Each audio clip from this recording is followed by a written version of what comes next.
મિત્રો, માતા પિતા એ પૃથ્વી પરનું સૌથી પવિત્ર અને અમૂલ્ય રતન છે. સંતાનને મોટો કરવા માટે પિતા પોતાના લોહીનું પાણી કરે છે. પોતાની દરેક અધૂરી ઈચ્છાઓ અને સુખ સાહેબીનો ત્યાગ કરીને દીકરાના ભવિષ્યને સોનેરી બનાવે છે. પરંતુ જ્યારે એ જ દીકરો મોટો થઈને પૈસા અને પત્નીના મોહમાં આંધળો બનીને પોતાના વૃદ્ધ પિતાને નકામી વસ્તુની જેમ ઘરની બહાર ફેંકી દે, ત્યારે કુદરત પણ ધ્રુજી ઉઠે છે. આ એક એવી જ હૃદયદ્રાવક અને બોધદાયક વાર્તાની શરૂઆત છે, જ્યાં પત્નીના અહંકાર અને લાલચમાં આવીને એક દીકરો પોતાના જન્મદાતા સાથે ઘોર અન્યાય કરે છે. પરંતુ સમયનું ચક્ર ખૂબ બળવાન હોય છે. જેઓ પોતાના માતા પિતાની કદર નથી કરતા, સમય એમને એક દિવસ ચોક્કસ ઘૂંટણીએ લાવી દે છે. ચાલો જાણીએ કે કેવી રીતે પિતાના આંસુઓનો શ્રાપ દીકરાને રસ્તા પર લાવી દે છે અને અંતમાં પિતાનું વિરાટ હૃદય કેવી રીતે સજા આપવાના બદલે સંસ્કારનો નવો પાઠ ભણાવે છે. મિત્રો, આજની આ વાર્તાની શરૂઆત કરતા પહેલા તમને એક વિનંતી કરવી છે કે આ વિડીયોને લાઈક કરીને તમારા મિત્રો સાથે શેર કરજો અને નવા હોય તો અમારી ચેનલને સબસ્ક્રાઇબ જરૂરથી કરજો. તો ચાલો શરૂ કરીએ આજની વાર્તા. ભારે વરસાદની એ અંધારી રાત્રે આકાશમાંથી ધોધમાર પાણી વરસી રહ્યું હતું. રાતના બરાબર 12 વાગ્યા હતા. ત્યારે વૈભવના કાનમાં એની પત્ની કાવ્યાના આકરા શબ્દો પડ્યા કે સાંભળો છો, આ ડોસાને હવે અહીંથી ક્યારે કાઢો છો?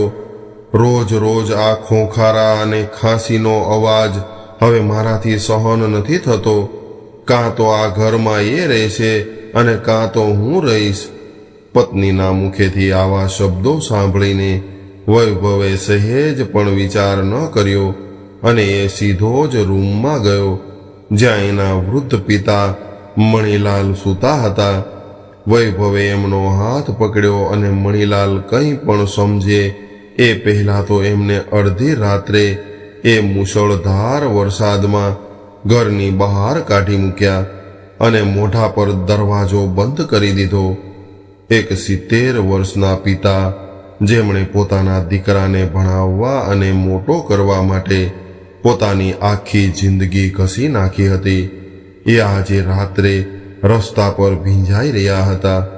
મણીલાલે ધ્રુજતા હાથે દરવાજો ખખડાવવાનો પ્રયાસ કર્યો અને એવું કહ્યું કે બેટા વૈભવ, બહાર ખૂબ ઠંડી છે અને વરસાદ પડી રહ્યો છે, મને ક્યાંક ખૂણામાં આશરો આપી દે. પરંતુ વૈભવે અંદર ટીવીનો અવાજ મોટો કરી દીધો, જેથી કરીને પિતાનો અવાજ સંભળાય નહીં. મણીલાલ આખી રાત અંદરાધાર વરસાદમાં સોસાયટીના ઓટલા પર બેસી રહ્યા. ઠંડીથી એમનું આખું શરીર ધ્રુજતું હતું, પરંતુ એનાથી વધારે એમનું હૃદય ધ્રુજી રહ્યું હતું. જે દીકરાને નાની અમથી ચોટ લાગતી તો પણ મણીલાલ આખું ઘર માથે લઈ લેતા, એ જ દીકરાએ આજે એમને રસ્તા પર લાવી દીધા હતા. સવારે જ્યારે વરસાદ બંધ થયો ત્યારે મણીલાલ ધીમા પગલે સોસાયટીની બહાર નીકળ્યા. એમની પાસે ન તો પૈસા હતા કે ન કોઈ ઠેકાણું હતું. ચાલતા ચાલતા એ એક મોટા મંદિર પાસે પહોંચી ગયા અને ત્યાં જ થાકીને ઓટલા પર બેસી ગયા. ભૂખ અને તરસથી એમનું ગળું સુકાઈ ગયું હતું. એ જ સમયે મંદિરના પૂજારી કેશવભાઈ ત્યાંથી પસાર થયા. એમણે મણીલાલની આવી હાલત જોઈ તો એને પણ આના પર દયા આવી ગઈ. પૂજારી ખૂબ દયાળુ વ્યક્તિ હતા, એટલે એ દોડીને અંદરથી પાણીનો ગ્લાસ અને 2 રોટલી લઈ આવ્યા. મણીલાલના હાથમાં પાણી આપતા એણે એવું પૂછ્યું કે ભાઈ, તમે કોણ છો અને તમે આ ઉંમરે આવી રીતે કેમ ફરી રહ્યા છો? ત્યારે મણીલાલે પાણી પીધું, પરંતુ એમની આંખમાંથી આંસુ રોકાઈ નહોતા રહ્યા. એમણે પૂજારીજીને બધી જ વાત જણાવી, પરંતુ વાર્તામાં ક્યાંય પણ પોતાના દીકરા વૈભવનો દોષ ન કાઢ્યો. એમણે બસ એટલું જ કહ્યું કે મારું નસીબ ખરાબ છે ભાઈ, બાકી મારો દીકરો તો ખૂબ સારો છે. પૂજારીજી સમજી ગયા હતા કે આ એક લાચાર પિતાનું કાળજું છે, જે હજુ પણ દીકરાનું ભલું જ ઈચ્છે છે. એમણે મણીલાલને આશ્વાસન આપ્યું અને એવું કહ્યું કે તમે ચિંતા ન કરો, આ મંદિરની પાછળ એક નાની એવી ઓરડી ખાલી છે, તમે ત્યાં રહી શકો છો અને ભગવાનની સેવા કરી શકો છો. અહીંયા જે કંઈ ભોગ ધરાવવામાં આવે છે એમાંથી તમને જમવાનું મળી રહેશે. મણીલાલની આંખમાં આશાનું એક કિરણ દેખાયું. એમણે પૂજારીના હાથ પકડી લીધા અને ત્યારથી તેઓ મંદિરમાં જ રહેવા લાગ્યા. એ વહેલી સવારે ઉઠીને મંદિરનો ચોક વાળતા, ફૂલોની માળા બનાવતા અને આવતા જતા ભક્તોને હસીને આશીર્વાદ આપતા. જો કે મણીલાલના ભૂતકાળ તરફ નજર કરીએ તો તેઓ એક સામાન્ય મધ્યમ વર્ગીય પરિવારના વ્યક્તિ હતા. તેઓ એક નાની ફેક્ટરીમાં મજૂરી કરતા. પગાર ખૂબ ઓછો હતો, પરંતુ દીકરા માટેના સપના ખૂબ મોટા હતા. વૈભવ નાનો હતો ત્યારે એક દિવસ એને શાળામાંથી પ્રવાસે જવાનું હતું, પરંતુ ફીના પૈસા ઘરમાં હતા નહીં. મણીલાલે પોતાની એકમાત્ર હાથની ઘડિયાળ વેચી નાખી અને વૈભવના હાથમાં પૈસા મૂક્યા. વૈભવ ખુશ થઈ ગયો, પરંતુ એણે ક્યારેય એ ન વિચાર્યું કે એના પિતાના કાંડા પર હવે સમય જોવા માટે કંઈ નથી રહ્યું. વૈભવ જેમ જેમ મોટો થતો ગયો એમ એમ એની જરૂરિયાતો વધતી ગઈ. મણીલાલ પોતાની ફાટેલી બનિયાન સાંધતા રહ્યા, પરંતુ દીકરા માટે દર દિવાળીએ નવા કપડાં લાવતા. એમની એક જ ઈચ્છા હતી કે એમનો દીકરો ભણી ગણીને ખૂબ મોટો માણસ બને. વૈભવ ખૂબ હોશિયાર હતો. એ શહેરમાં ભણવા ગયો અને ત્યાં એને કાવ્યા નામની છોકરી સાથે પ્રેમ થઈ ગયો. કાવ્યા ખૂબ પૈસાવાળા ઘરની દીકરી હતી. જ્યારે લગ્નની વાત આવી ત્યારે કાવ્યાએ ચોખ્ખું કહી દીધું કે મારે ગામડાના ઘરમાં નથી રહેવું, મારે શહેરમાં મોટો ફ્લેટ જોઈએ. ત્યારે મણીલાલે જરા પણ આનાકાની ન કરી અને પોતાનું ગામનું ઘર અને નાનો જમીનનો ટુકડો વેચી દીધો અને જે પણ પૈસા આવ્યા એ બધા જ પૈસા વૈભવને આપી દીધા, જેથી કરીને એ શહેરમાં નવું ઘર ખરીદી શકે. હવે વૈભવના લગ્ન થઈ ગયા. લગ્ન પછી વૈભવ અને કાવ્યા નવા ફ્લેટમાં રહેવા આવ્યા અને મણીલાલ પણ એમની સાથે જ આવ્યા. શરૂઆતમાં થોડા દિવસો બધું જ બરોબર ચાલતું રહ્યું, પરંતુ ધીમે ધીમે કાવ્યાને મણીલાલની ગામડાની રીતભાત ગમી નહીં. મણીલાલ નીચે બેસીને જમતા હતા, જૂના ભજનો સાંભળતા અને ઉંમરના કારણે એમને ક્યારેક ખાંસી આવતી. કાવ્યા હવે વૈભવના કાન ભંભેરવા લાગી કે તમારા પપ્પાને બોલવાની ખબર નથી પડતી, સોફા પર બેસે છે તો સોફા ગંદા થાય છે, મારા ફ્રેન્ડ્સ આવે છે ત્યારે મને શરમ આવે છે. વૈભવ પણ પહેલાં તો ખૂબ શાંત રહેતો, પરંતુ ધીમે ધીમે એ પણ કાવ્યાની ભાષા બોલવા લાગ્યો. હવે એક દિવસ મણીલાલથી કાચનો ગ્લાસ હાથમાંથી છૂટી ગયો અને નીચે પડવાથી તૂટી ગયો. ત્યારે કાવ્યા બૂમ પાડી ઉઠી કે આખો દિવસ ઘરમાં નુકસાન કરતા રહો છો.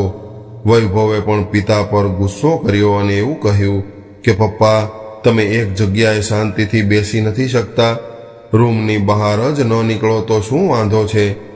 ત્યારે મણીલાલ આંખમાં આંસુ સાથે પોતાના રૂમમાં જતા રહ્યા. એમણે કાચ તૂટવાનો અવાજ નહોતો સાંભળ્યો, પરંતુ પોતાના દીકરાના બદલાયેલા અવાજે એમનું કાળજું તોડી નાખ્યું હતું. મણીલાલ હવે ઘરના ખૂણામાં એકલા પડી ગયા હતા. એમને હવે ટાઈમસર જમવાનું પણ નહોતું મળતું. કાવ્યા વાસી રોટલી થાળીમાં ફેંકી દેતી અને મણીલાલ ભગવાનનું નામ લઈને ખાઈ લેતા અને એવું વિચારતા કે દીકરો સુખી છે ને એટલે ઘણું છે. પરંતુ કાવ્યા એટલાથી પણ સંતુષ્ટ ન હતી.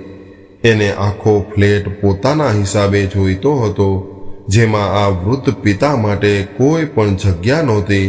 અને આખરે એ જ કાળી રાત્રે વૈભવે એમને ઘરની બહાર કાઢી મૂક્યા હતા. પિતાના ગયા પછી કાવ્યા ખૂબ ખુશ હતી. હવે એ આખો દિવસ ખરીદી કરતી અને પોતાના મિત્રોને ઘરે બોલાવીને પાર્ટીઓ કરતી. વૈભવને પણ શરૂઆતમાં ખૂબ સારું લાગ્યું કે પિતાના ગયા પછી ઘરમાં શાંતિ થઈ ગઈ છે, પરંતુ વૈભવ એ ભૂલી ગયો હતો કે મા બાપના આશીર્વાદ વગરનું ઘર લાંબો સમય ટકી નથી શકતું. વૈભવ જે મોટી કંપનીમાં મેનેજર હતો, ત્યાં અચાનક એક મોટું કૌભાંડ થયું. વૈભવ બિલકુલ નિર્દોષ હતો, પરંતુ એના જુનિયર સ્ટાફે એવું પ્લાનિંગ કર્યું હતું કે બધો જ આરોપ વૈભવ પર આવી ગયો. એક સવારે વૈભવ ઓફિસે પહોંચ્યો ત્યારે માલિકે એને પોતાની કેબિનની અંદર બોલાવી લીધો અને એવું કહ્યું કે વૈભવ, તારા પર કંપનીના 50 લાખ રૂપિયાની ઉથલપાથલ કરવાનો આરોપ છે. કાં તો તું આ પૈસા 2 દિવસમાં પાછા ભરી દે, કાં તો જેલમાં જવા માટે તૈયાર થઈ જા. વૈભવના પગ નીચેથી જમીન સરકી ગઈ. એણે ખૂબ આજીજી કરી, પરંતુ સાહેબે એની કોઈ પણ વાત ન સાંભળી અને એને નોકરીમાંથી કાઢી મૂક્યો. વૈભવ રડતો રડતો ઘરે આવ્યો અને કાવ્યાને બધી વાત કરી. કાવ્યા આવું સાંભળીને આઘાતમાં પડી ગઈ. એણે તરત જ કહ્યું કે આપણે ગમે એમ કરીને પૈસા ભરવા જ પડશે, નહીંતર સોસાયટીમાં આપણી આબરૂ જશે. વૈભવે પોતાના બધા જ સેવિંગ એકાઉન્ટ અને સેવિંગ કરેલી રકમ ભેગી કરી, પરંતુ એ તો માંડ 5 લાખ રૂપિયા થયા હતા. હવે બાકીના 45 લાખ રૂપિયા ક્યાંથી લાવવા? વૈભવ પોતાના મિત્રો અને સંબંધીઓ પાસે મદદ માંગવા ગયો, પરંતુ જે મિત્રો રોજ એના ઘરે પાર્ટી કરવા આવતા હતા, એમણે ફોન ઉપાડવાના બંધ કરી દીધા અને સંબંધીઓએ પણ મોઢું ફેરવી લીધું. મુશ્કેલીના આ સમયમાં વૈભવ સાવ એકલો પડી ગયો. ત્યારે એને પહેલી વાર યાદ આવ્યું કે જ્યારે પણ એ મુશ્કેલીમાં હોય ત્યારે એના પિતા પોતાની પરવા કર્યા વગર એની વારે આવતા હતા, પરંતુ હવે પિતા પણ ઘરમાં હતા નહીં. વૈભવ હવે માથું પકડીને સોફા પર બેસી રહ્યો. એની આંખોમાંથી દળ દળ આંસુ વહી રહ્યા હતા. 45 લાખ રૂપિયા ન ભરાય તો જેલમાં જવાનું નક્કી હતું. કાવ્યા પણ હવે રૂમમાં ભરાઈ રહેતી હતી. એનો પહેલો અહંકાર અને ગુસ્સો ગાયબ થઈ ગયા હતા. આખરે કોઈ પણ રસ્તો ન દેખાતા કાવ્યાએ વૈભવને એવું કહ્યું કે આપણે આ ફ્લેટ વેચી દઈએ. એમાંથી જે કંઈ પણ પૈસા આવશે એનાથી તમારી નોકરી અને આબરૂ બચી જશે. વૈભવ પાસે બીજો કોઈ પણ ઉપાય નહોતો. જે ઘર માટે એણે પોતાના પિતાને કાઢી મૂક્યા હતા, એ જ ઘર આજે વેચવાનો વારો આવ્યો હતો. ફ્લેટ ખૂબ ઉતાવળમાં વેચવાનો હોવાથી એની કિંમત ખૂબ ઓછી આવી અને માંડ 45 લાખ રૂપિયા ભેગા થયા. વૈભવે એ બધા જ પૈસા કંપનીમાં ભરી દીધા. કંપનીએ પોલીસ કેસ ન કર્યો, પરંતુ વૈભવની વર્ષોની કમાણી, ઘર અને આબરૂ બધું જ એક ઝાટકે સાફ થઈ ગયું. હવે વૈભવ અને કાવ્યા પાસે રહેવા માટે પોતાનું ઘર પણ રહ્યું નહોતું. એ બંને શહેરના એક છેવાડાના પછાત વિસ્તારમાં એક નાનું એવું રૂમ રસોડાનું મકાન ભાડે રાખ્યું. ક્યાં પેલો આલિશાન ફ્લેટ અને ક્યાં આ નાનકડી અંધારી ઓરડી. નવા ભાડાના મકાનમાં આવ્યા પછી કાવ્યા અને વૈભવ વચ્ચે રોજ ઝઘડા થવા લાગ્યા. પૈસાની તંગી માણસનો સ્વભાવ બદલી નાખે છે. કાવ્યા હવે વૈભવને મેણા મારતી કે તમારામાં અક્કલ નથી, બધી જ કમાણી ડૂબાડી દીધી. તમારી સાથે લગ્ન કરીને મેં ખૂબ મોટી ભૂલ કરી છે. વૈભવ ચૂપચાપ આ બધું સાંભળી લેતો. વૈભવ પણ હવે નવી નોકરી શોધવા માટે આખો દિવસ તડકામાં ભટકતો રહેતો, પરંતુ માર્કેટમાં એનું નામ ખરાબ થઈ ગયું હોવાથી કોઈ પણ જગ્યાએ એને નોકરી નહોતી મળી રહી. થાકી હારીને જ્યારે સાંજે ઘરે આવતો ત્યારે એને બપોરની વધેલી સૂકી રોટલી ખાવા મળતી. એક દિવસ વૈભવ આવી જ રીતે ખાતો હતો ત્યારે અચાનક એના હાથમાંથી રોટલીનો ટુકડો નીચે પડી ગયો. એ ટુકડાને જોઈને વૈભવને ધ્રુજારી ઉપડી ગઈ. એને યાદ આવ્યું કે વર્ષો પહેલા આવી જ રીતે મારા પિતાજીથી પણ કાચનો ગ્લાસ તૂટી ગયો હતો અને મેં એના પર કેટલો બધો ગુસ્સો કર્યો હતો.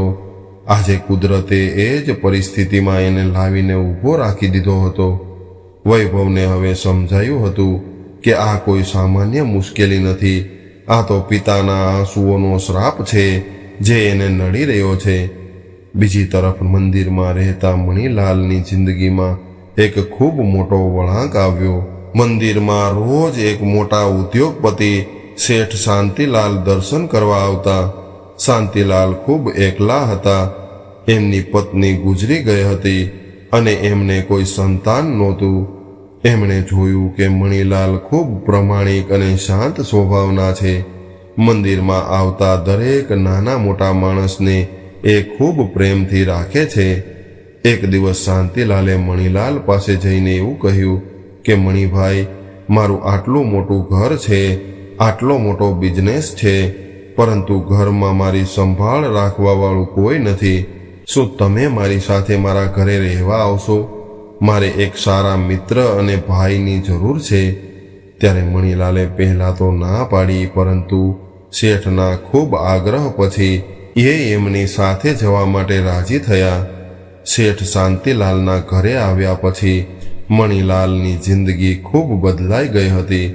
શાંતિલાલે મણીલાલને કોઈ નોકરની જેમ નહીં, પરંતુ પોતાના સગા ભાઈની જેમ રાખ્યા હતા.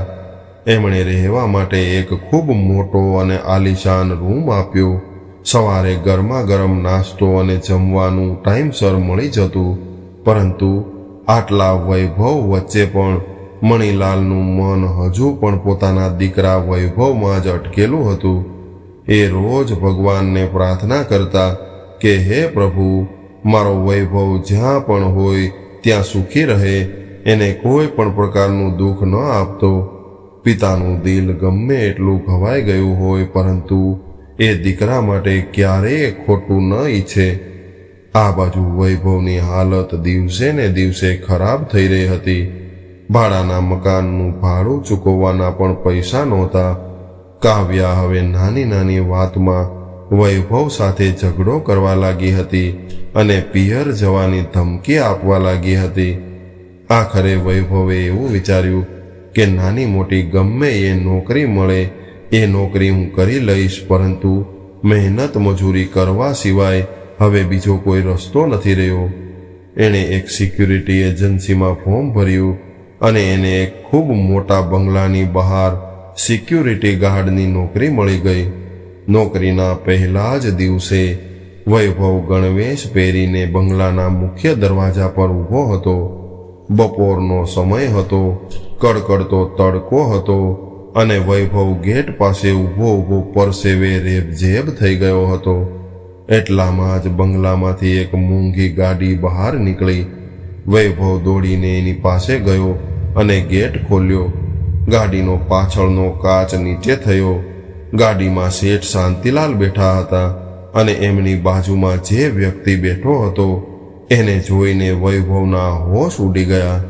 એ માણસ બીજું કોઈ નહીં, પરંતુ એના પોતાના પિતાજી મણીલાલ હતા.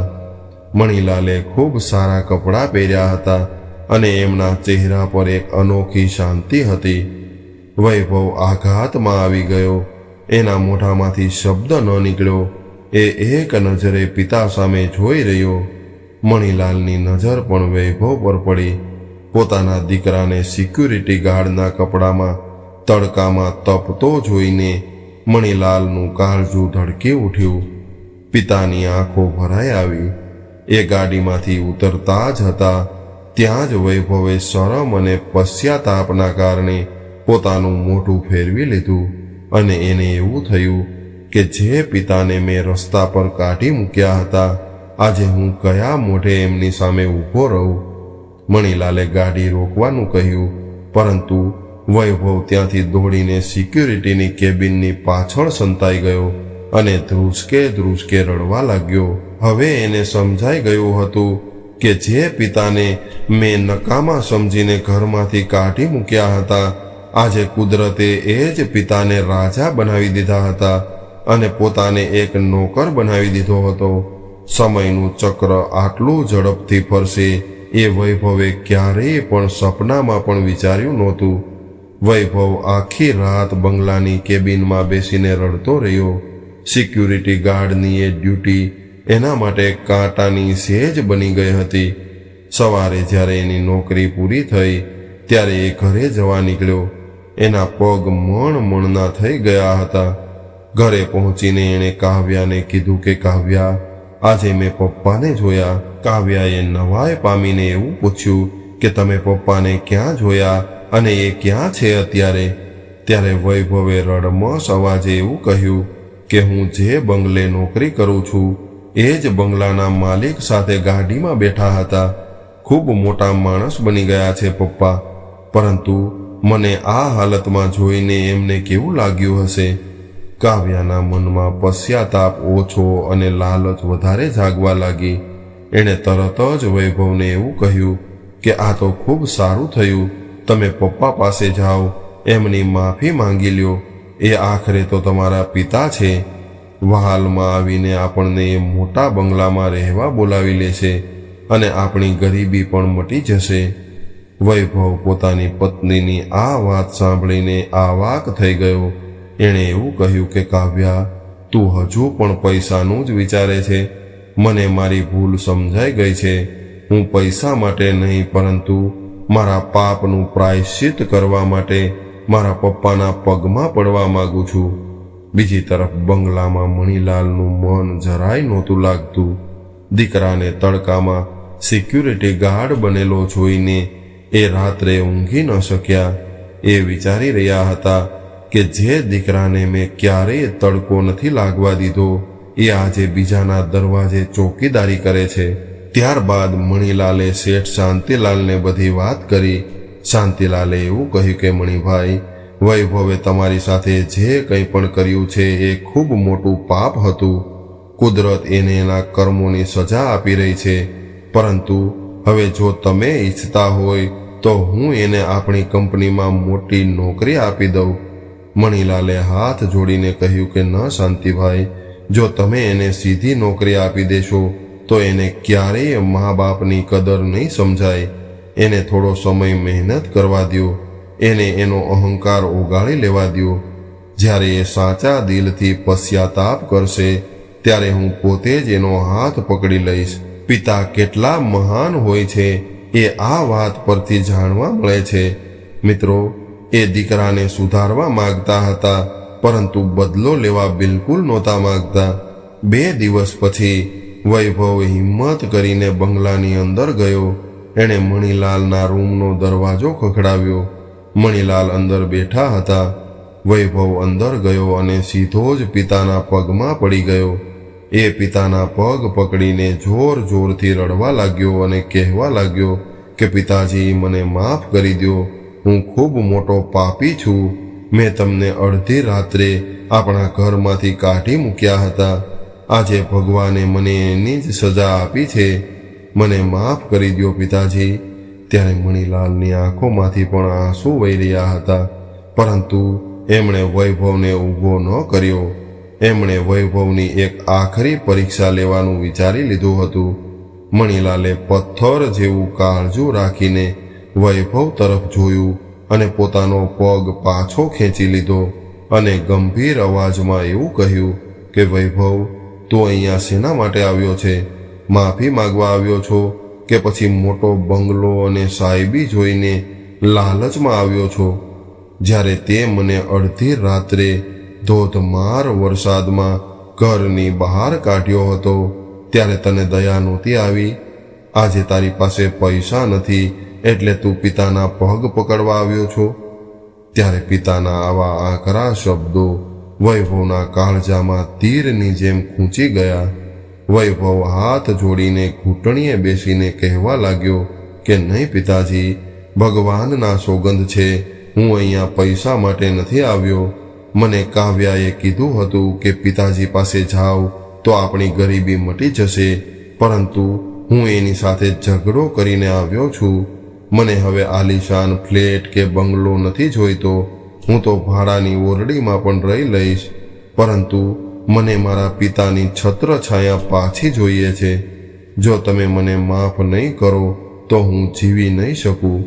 વૈભવ સાચા દિલથી રડી રહ્યો હતો. એનો અહંકાર અને સ્વાર્થ આજે પિતાના ચરણોમાં ઓગળીને વહી ગયા હતા. મણીલાલ સમજી ગયા હતા કે દીકરાની આ પરીક્ષા પૂરી થઈ ગઈ છે અને એ સાચા દિલથી પસ્તાવો કરી રહ્યો છે. ત્યારે પિતાનું દિલ હવે વધારે સમય કઠોર ન રહી શક્યું. એમણે ચૂકીને વૈભવને બેઠો કર્યો અને પોતાના ગળે લગાવી લીધો. વર્ષો પછી પિતા અને દીકરો એકબીજાને ભેટીને ધ્રુસકે રડવા લાગ્યા. મણીલાલે વૈભવના આંસુ લૂછીને એવું કહ્યું કે બેટા, એક પિતા પોતાના દીકરાથી ક્યારેય નારાજ ન રહી શકે. હું તો બસ તને સાચો રસ્તો બતાવવા માંગતો હતો. એ જ સમયે શેઠ શાંતિલાલ પણ રૂમની અંદર આવ્યા. એમણે વૈભવને એવું કહ્યું કે વૈભવ, તારા પિતા દુનિયાના સૌથી મહાન પિતા છે. એમણે તને સજા નથી આપી, પરંતુ તારા સંસ્કાર પાછા લાવ્યા છે. હવે તું સિક્યુરિટીની નોકરી છોડી દે. મારી કંપનીમાં તને સન્માનજનક હોદ્દો મળશે, પરંતુ એક શરત છે કે તારે અને કાવ્યાએ તમારા પિતાજીની આજીવન સેવા કરવી પડશે. આવું સાંભળીને વૈભવની આંખો ભરાઈ આવી અને એણે શાંતિલાલના પણ પગે લાગીને આભાર માન્યો. વૈભવ તરત જ ઘરે ગયો અને કાવ્યાને બધી વાત કરી. કાવ્યાનું માથું પણ શરમથી ઝૂકી ગયું. એને હવે સમજાઈ ગયું હતું કે જે પિતાને એણે ઘરનો કચરો સમજીને બહાર કાઢ્યા હતા, એ જ પિતા આજે એમની ડૂબતી નૈયાના તારણહાર બન્યા હતા. કાવ્યા અને વૈભવ બંગલે આવ્યા.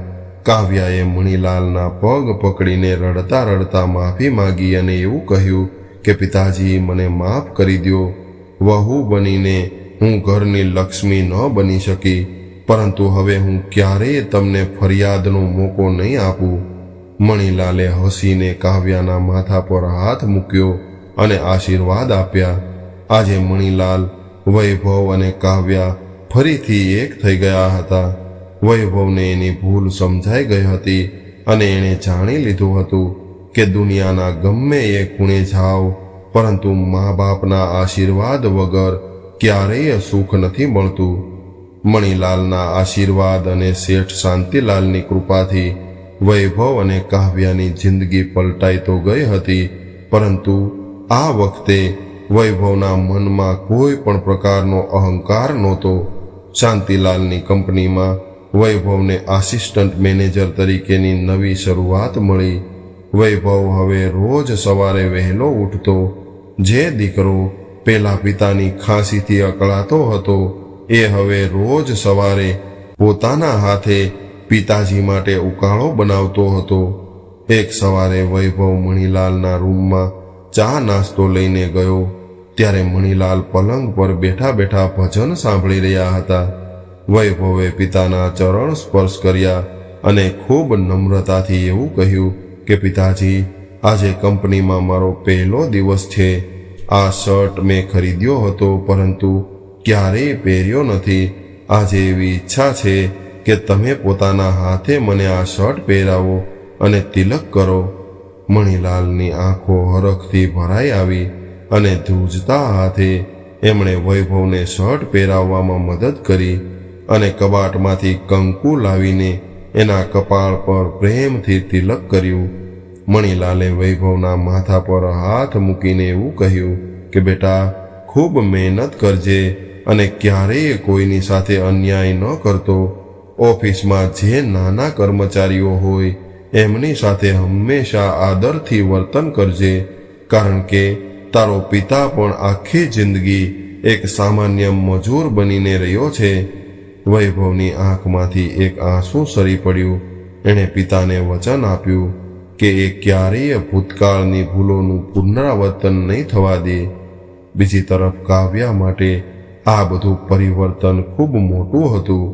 જે કાવ્યા આખો દિવસ મોલ અને બ્યુટી પાર્લરમાં વિતાવતી હતી, એને હવે રસોડાની જવાબદારી સંભાળવાની હતી. શરૂઆતમાં એને ખૂબ અઘરું લાગતું હતું, પરંતુ જ્યારે એ મણીલાલના ચહેરા પરની શાંતિ જોતી ત્યારે એનું હૃદય ભરાઈ આવતું. કાવ્યાએ મણીલાલની ગામડાની રીતભાત સ્વીકારવાનું શરૂ કરી દીધું હતું. એક દિવસ બપોરે મણીલાલ એના રૂમમાં બેઠા હતા ત્યારે કાવ્યા જમવાની થાળી લઈને આવી. એ નીચે જમીન પર આસન પાથરીને બેસી ગઈ અને મણીલાલને એવું કહ્યું કે પિતાજી, આજે મેં તમારા ગમતા દેશી ચણાનું શાક અને બાજરીના રોટલા બનાવ્યા છે. સોફા કે ડાઇનિંગ ટેબલ પર જમવા કરતાં મને તમારી સાથે નીચે બેસીને જમવાની ખૂબ ઈચ્છા છે. મણીલાલ આવી વાત સાંભળીને ગળગળા થઈ ગયા. એમણે વહુના માથા પર હાથ મૂકીને એવું કહ્યું કે બેટા, તું તો ઘરની અન્નપૂર્ણા છે. મારાથી કોઈ ભૂલ થઈ હોય તો મને માફ કરજે. કાવ્યાની આંખોમાંથી આંસુ વહેવા લાગ્યા અને એ કહેવા લાગી કે પિતાજી, ભૂલ તો મારી હતી. મેં વૈભવના કાન ભંભેર્યા એટલે જ એણે તમારી સાથે આવું વર્તન કર્યું હતું. મને માફ કરી દો પિતાજી. ત્યારે મણીલાલે હસીને એવું કહ્યું કે બેટા, વહેતી નદીમાં ગમે એટલો કચરો આવે પરંતુ સમુદ્ર એને પોતાનામાં સમાવી લે છે. તું તો મારી દીકરી છે. હવે જૂની વાતો યાદ કરીને રડવાનું બંધ કરી દે. દિવસો ધીરે ધીરે વીતવા લાગ્યા અને વૈભવની મહેનત રંગ લાવવા લાગી. શેઠ શાંતિલાલ વૈભવના કામથી ખૂબ પ્રભાવિત થયા. એમણે જોયું કે વૈભવ માત્ર ઓફિસનું કામ જ નહોતો કરતો, પરંતુ કંપનીના મજૂરો અને સિક્યુરિટી ગાર્ડની નાની નાની જરૂરિયાતોનું પણ ધ્યાન રાખતો હતો. જે વૈભવ પહેલા પોતાના સિક્યુરિટી ગાર્ડના યુનિફોર્મને જોઈને શરમાતો હતો, એ હવે દરરોજ સવારે ઓફિસના ગેટ પર ઊભેલા ગાર્ડને હસીને નમસ્તે કહેતો અને એમના માટે પીવાના ઠંડા પાણીની વ્યવસ્થા કરતો. એક સાંજે વૈભવ ઓફિસેથી ઘરે પાછો આવ્યો ત્યારે એના હાથમાં એક નાનું એવું પેકેટ હતું. એ સીધો જ મણીલાલ પાસે ગયો અને પિતાના કાંડા પર એક નવી સુંદર ઘડિયાળ બાંધી દીધી. મણીલાલે નવાઈ પામીને ઘડિયાળ સામે જોયું ત્યારે વૈભવ ઘૂંટણીએ બેસી ગયો અને પિતાના હાથ પોતાના હાથમાં લઈને કહેવા લાગ્યો કે પિતાજી, તમે જ્યારે મારી શાળાના પ્રવાસ માટે તમારી એકમાત્ર ઘડિયાળ વેચી દીધી હતી ત્યારે મારો સારો સમય શરૂ થયો હતો, પરંતુ એ દિવસ પછી તમારા કાંડા પર ક્યારેય સમય જોવા માટે કંઈ નહોતું બચ્યું. આજે મારી પહેલી સેલેરી આવી છે. આ ઘડિયાળ ખૂબ મોંઘી નથી, પરંતુ આ મારા પશ્ચાતાપ અને પ્રેમનું પ્રતીક છે. હવે તમારો આ દીકરો તમારા કાંડા પર ક્યારેય સમય ખાલી નહીં રહેવા દે. મણીલાલે વૈભવને છાતીએ લગાવી લીધો. બંગલાના ખૂણામાં ઊભેલા શેઠ શાંતિલાલ પણ આ દ્રશ્ય જોઈને ભાવુક થઈ ગયા. એમને એવું લાગ્યું કે મણીલાલને પોતાના ઘરે લાવીને એમણે આ પરિવારને સાચો રસ્તો બતાવવામાં ખૂબ મોટો ભાગ ભજવ્યો છે. પરંતુ કુદરત હજુ આ પરિવારની વધુ એક પરીક્ષા લેવા માંગતી હતી. એક રાત્રે અચાનક મણીલાલની તબિયત બગડવા લાગી. ઉંમરના કારણે અને જૂની શ્વાસની તકલીફના કારણે એને શ્વાસ લેવામાં ખૂબ તકલીફ થવા લાગી. તેઓ જોર જોરથી ઉધરસ ખાવા લાગ્યા. મણીલાલનો અવાજ સાંભળીને વૈભવ અને કાવ્યા એક ક્ષણનો પણ વિલંબ કર્યા વગર એમના રૂમ તરફ દોડવા લાગ્યા. મણીલાલનું શરીર પરસેવે રેબઝેબ હતું અને તેઓ શ્વાસ લેવા માટે ફાંફા મારી રહ્યા હતા. વૈભવ ગભરાઈ ગયો, પરંતુ આ વખતે એ ભાગ્યો નહીં. એણે મણીલાલને પોતાની ગોદમાં લીધા અને કાવ્યાને એવું કહ્યું કે કાવ્યા, જલ્દીથી શેઠની ગાડીની ચાવી લાવ અને ડૉક્ટરને ફોન કર. કાવ્યા દોડીને ચાવી લઈ આવી. રાત્રિના 2 વાગ્યા હતા. મુસળધાર વરસાદ જેવું વાતાવરણ હતું. બિલકુલ 5 વર્ષ પહેલાની એક કાળી રાત જેવું જ વાતાવરણ થયું હતું. પરંતુ આ વખતે વૈભવ પોતાના પિતાને ઘરની બહાર કાઢવા માટે નહીં, પરંતુ એમનો જીવ બચાવવા માટે રસ્તા પર દોડી રહ્યો હતો. વૈભવે મણીલાલને ગાડીની પાછળની સીટ પર સુવડાવી દીધા અને કાવ્યા એનું માથું પોતાની ગોદમાં લઈને બેસી ગઈ. ગાડી ઝડપથી શહેરની સૌથી મોટી હોસ્પિટલ તરફ દોડવા લાગી. રસ્તામાં વૈભવ રડતો રડતો ભગવાનને પ્રાર્થના કરી રહ્યો હતો કે હે પ્રભુ, આજે મારા પિતાજીને કંઈ પણ ન થવા દેતા. એ દિવસે મેં એમને અડધી રાત્રે વરસાદમાં ઘરમાંથી કાઢ્યા હતા. આજે હું એમને આ જ અડધી રાત્રે યમરાજના હાથમાંથી પાછા લાવવા માંગુ છું. મારા ગુનાની સજા મને આપો, પરંતુ મારા પિતાજીનો જીવ બચાવી લ્યો. કાવ્યા પણ મણીલાલના હાથ ઘસતી હતી અને સતત ભગવાનનું નામ લેતી હતી. હોસ્પિટલ પહોંચતા જ મણીલાલને તાત્કાલિક આઈસીયુમાં દાખલ કરવામાં આવ્યા. ડોક્ટરોની ટીમ એમની સારવાર કરવા લાગી. વૈભવ અને કાવ્યા આખી રાત હોસ્પિટલના કોરિડોરમાં ધ્રુજતા હૃદયે બેસી રહ્યા. સવારે જ્યારે સૂરજ ઉગ્યો ત્યારે ડોક્ટર આઈસીયુની બહાર આવ્યા. ત્યારે વૈભવ દોડીને એમની પાસે ગયો અને પૂછવા લાગ્યો કે ડોક્ટર, મારા પિતાજીને કેમ છે? ત્યારે ડોક્ટરે હસીને વૈભવના ખભા પર હાથ મૂક્યો અને એવું કહ્યું કે તમે ગભરાઓ નહીં. ઉંમરના કારણે શ્વાસની નળીઓમાં ઇન્ફેક્શન વધી ગયું હતું અને જો તમે અડધો કલાક મોડા પડ્યા હોત તો કદાચ ખૂબ મોડું થઈ ગયું હોત. પરંતુ તમે સમયસર એમને અહીં લાવ્યા અને જે રીતે તમારી પત્નીએ ગાડીમાં એમની સંભાળ રાખી એનાથી એમનો જીવ બચી ગયો છે. હવે તેઓ ભયમુક્ત થઈ ગયા છે. આવું સાંભળીને વૈભવ અને કાવ્યા હોસ્પિટલના ફ્લોર પર ઘૂંટણીએ બેસી ગયા અને ભગવાનનો આભાર માનવા લાગ્યા. થોડી વાર પછી તેમને મણીલાલને મળવાની મંજૂરી મળી. મણીલાલની આંખો ખુલ્લી હતી, જોકે એમના મોઢા પર ઓક્સિજન માસ્ક લગાવેલું હતું. વૈભવ પિતાની નજીક ગયો અને એમનો હાથ પકડી લીધો. ત્યારે મણીલાલે માસ્કની અંદરથી જ ધીમેથી હસવાનો પ્રયાસ કર્યો અને વૈભવના હાથને સહેજ દબાવ્યો, જાણે એ કહેવા માંગતા હોય કે બેટા, તું આવી ગયો એટલે મને કંઈ નહીં થાય. 2 દિવસ પછી મણીલાલને હોસ્પિટલમાંથી રજા આપવામાં આવી. જ્યારે તેઓ બંગલે પાછા ફર્યા ત્યારે શેઠ શાંતિલાલે એમનું ભવ્ય સ્વાગત કર્યું. શાંતિલાલે વૈભવ અને કાવ્યા તરફ જોઈને એવું કહ્યું કે મણીભાઈ, આજે મને ખાતરી થઈ ગઈ છે કે તમારો દીકરો અને વહુ હવે સાચા અર્થમાં બદલાઈ ગયા છે. જે પરીક્ષા કુદરતે લીધી હતી એમાં તેઓ 100% પાસ થયા છે. અને વૈભવ બેટા, તે તારા પિતાનો જીવ બચાવીને એ સાબિત કરી દીધું છે કે તારામાં મણીભાઈના જ સંસ્કાર છે. આ ઘટના પછી વૈભવ અને કાવ્યાની જિંદગીમાં એક નવી સુખ શાંતિનો ઉદય થયો. થોડા મહિનાઓ પછી કાવ્યાએ એક સુંદર દીકરાને જન્મ આપ્યો. બંગલામાં નાના બાળકના રડવાનો અવાજ ગુંજી ઉઠ્યો. મણીલાલ દાદા બન્યા હતા. એમણે નવજાત શિશુને પોતાના હાથમાં લીધું અને એની આંખોમાં હરખના આંસુ આવી ગયા. વૈભવ અને કાવ્યા મણીલાલના પગ પાસે બેઠા હતા. વૈભવે પોતાના નાના દીકરા તરફ જોઈને કાવ્યાને એવું કહ્યું કે કાવ્યા, આજે આપણો દીકરો આ દુનિયામાં આવ્યો છે. હું ઈચ્છું છું કે આ મોટો થઈને મારા જેવો બિલકુલ ન બને. આ પોતાના દાદા જેવો બને, દાદા જેવો જ ધૈર્યવાન અને પ્રેમાળ બને. ત્યારે કાવ્યાએ હસીને હા પાડી અને એવું કહ્યું કે હા વૈભવ, અને હું આને બાળપણથી જ એ શીખવાડીશ કે દુનિયામાં સૌથી મોટું તીર્થ મા બાપના ચરણોમાં જ હોય છે. મણીલાલે બાળકને આશીર્વાદ આપ્યા અને એનું નામ સંસ્કાર રાખ્યું. ધીરે ધીરે સમય વીતવા લાગ્યો, પરંતુ વૈભવ અને કાવ્યાની સેવામાં ક્યારેય પણ કોઈ પણ પ્રકારની કમી ન આવી.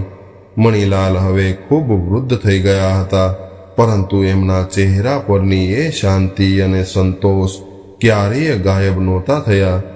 વૈભવ ઓફિસમાં ગમે એટલો વ્યસ્ત હોય, પરંતુ સાંજે ઘરે આવીને પિતા સાથે અડધો કલાક બેસીને જૂની વાતો અચૂક સાંભળતો.